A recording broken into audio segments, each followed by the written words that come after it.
Bismillahirrahmanirrahim. Assalamualaikum warahmatullahi wabarakatuh. Alhamdulillah wassalatu wassalamu ala Rasulillah wa ala alihi wa sahbihi wa mawalah. Amma ba'd. Kali ini kita juga ingin merespon pertanyaan yang masuk dari viewer, dari pemirsa. Nah, kali ini pertanyaannya terkait dengan sikap seorang istri terhadap suaminya yang tidak melaksanakan sholat.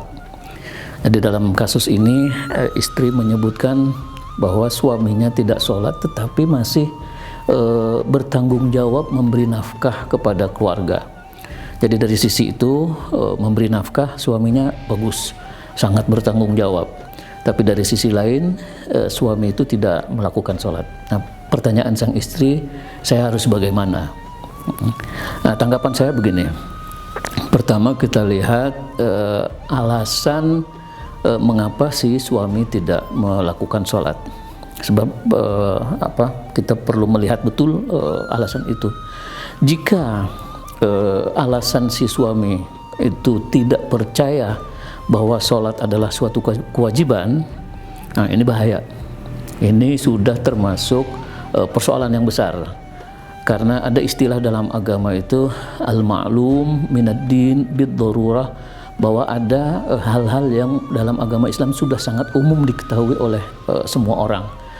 Bahwa sholat itu wajib, itu termasuk al-ma'lum minad-din bid-darurah, bahwa semua orang muslim pasti tahu bahwa sholat itu wajib. Rukun dari 5 rukun yang wajib dilakukan. Nah, sehingga kalau suami itu berkeyakinan, percaya bahwa sholat tidak wajib, dia sudah mengingkari salah satu dari 5 rukun Islam. Karena kita percaya kepada Islam, seharusnya percaya juga bahwa sholat itu wajib, puasa itu wajib, zakat itu wajib, haji juga wajib, gitu. Nah, makanya ketika dia tidak meyakini, tidak percaya bahwa sholat itu wajib, dia sudah dianggap mengingkari satu rukun dari 5 rukun Islam. Nah, konsekuensinya orang yang seperti itu dianggap murtad, dianggap keluar dari Islam karena sudah tidak percaya lagi, gitu. Konsekuensi dari orang bersyahadat atau memeluk Islam adalah percaya bahwa 5 itu wajib. Sama halnya ketika ada orang yang tidak percaya, tidak meyakini bahwa berzina itu haram. Hanya dia dengan bebas dia mau melakukan zina karena dia yakin tidak dilarang, atau mencuri juga tidak dilarang. Nah, kalau ada orang yang meyakini itu, muslim meyakini mencuri tidak dilarang, berzina tidak haram, lalu dia melakukan itu juga termasuk orang yang mengingkari persoalan mendasar dalam agama Islam. Nah, sehingga dia sudah harus dianggap keluar dari Islam. Nah, istri yang mengalami suaminya seperti itu punya hak untuk mengajukan gugat cerai kepada pengadilan agama, karena suaminya punya keyakinan yang tidak lazim menurut ulama-ulama, menurut keislaman kita, ajaran Islam kita, gitu. Dia tidak meyakini sholat itu wajib, tidak meyakini puasa itu wajib, gitu. Itu satu.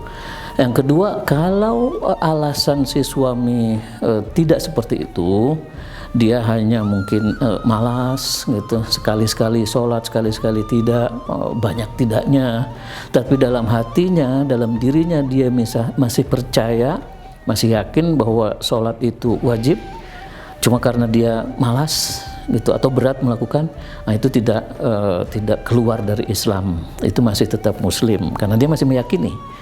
Tetapi persoalannya dia sudah melakukan sebuah dosa besar, karena sholat itu rukun agama, rukun Islam, sehingga meninggalkannya pun dianggap dosa besar, walaupun yakin, gitu. Karena memang yakin itu harus dibarengi dengan perilaku, bukan cuma yakin, bukan cuma percaya. Yakin dan percaya itu wajib, lalu kita lakukan, gitu.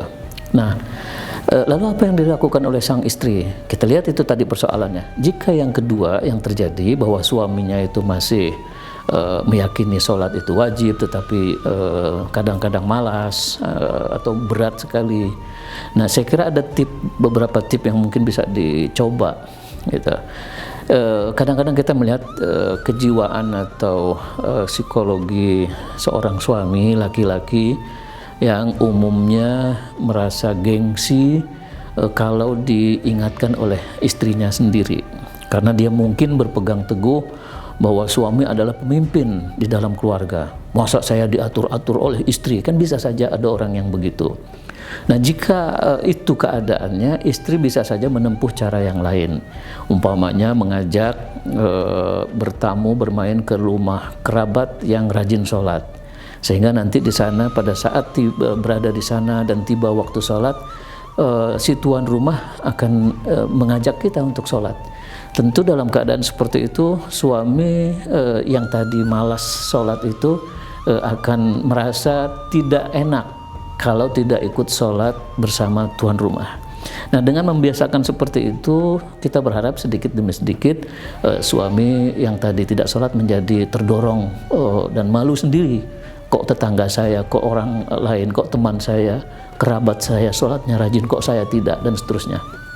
Atau kita balik, sekali-sekali juga undang kerabat atau teman ke rumah kita, apapun eventnya itu, makan siang bersama, makan malam bersama, lalu kita pas jam sholat tiba, kita siapkan sajadah, kita sholat bersama-sama.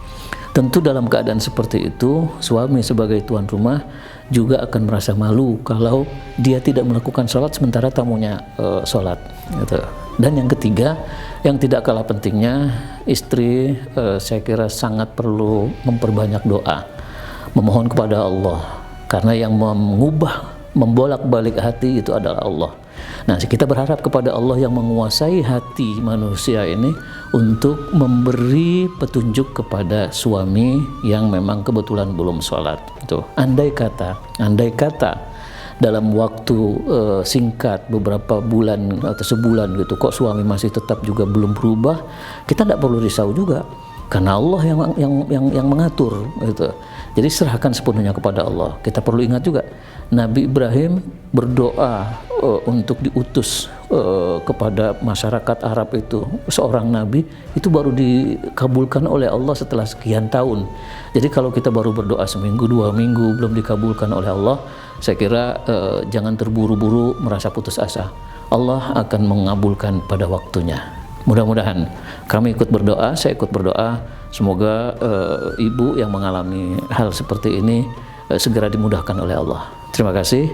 Wassalamualaikum warahmatullahi wabarakatuh.